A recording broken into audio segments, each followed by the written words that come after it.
ċerimonja simbolika fil-kwartieri ġenerali tal-Forzi Armati ta' Malta fissret li 72 persuna bdew il-karriera militari tagħhom. Iċ-ċerimonja mmarkat ukoll it-tmiem ta' 18 il-ġimgħa taħriġ militari intensiv li mhux kull applikant irnexxielu jlesti. L-okkażjoni tal-erba' filgħaxija mmarkat dak li probabbilment se jkun wieħed mill-iktar mumenti ta' sodisfazzjon f'ħajjithom, fejn ħassewhom kburin mhux biss bit-teħriġ qiebes li rnexxielhom jagħmlu imma wkoll bis-servizz siewi li se jagħtu lil Malta, pajjiżhom.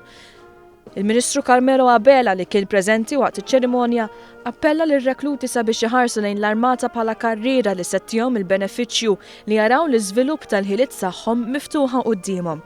Abela spjega kif fl-2016 madwar 50 soldat ingħata taħriġ militari f'akkademji barra minn Xtutna, filwaqt li 100 minnhom rċevew dan f'istituzzjonijiet lokali. Il-priorità tal-Gvern f'dan il-qasam issa huwa li t-taħriġ ikun akkreditat mill-EMCAST bi 72 rekluta ġdid ikunu l-ewwel grupp li nataw dawn iċ-ċertifikati. L-investiment fir-riżorsi umani huwa importanti ħafna għalhekk qed nagħmlu ħafna enfasi fuq taħriġ aktar professjonali u taħriġ akkreditat.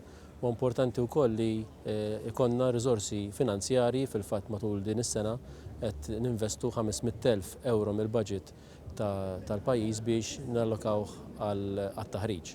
U importanti wkoll li nkomplu nofqu l-miljuni biex ikonna l-aħħar teknoloġija ħalli s-soldati tagħna mhux biss jieħdu l-aħjar taħriġ imma wkoll ikollhom l-għodda biex ikun jistgħu wettqu l-obbligi tagħhom mhux biss f'Malta imma wkoll b'mod internazzjonali.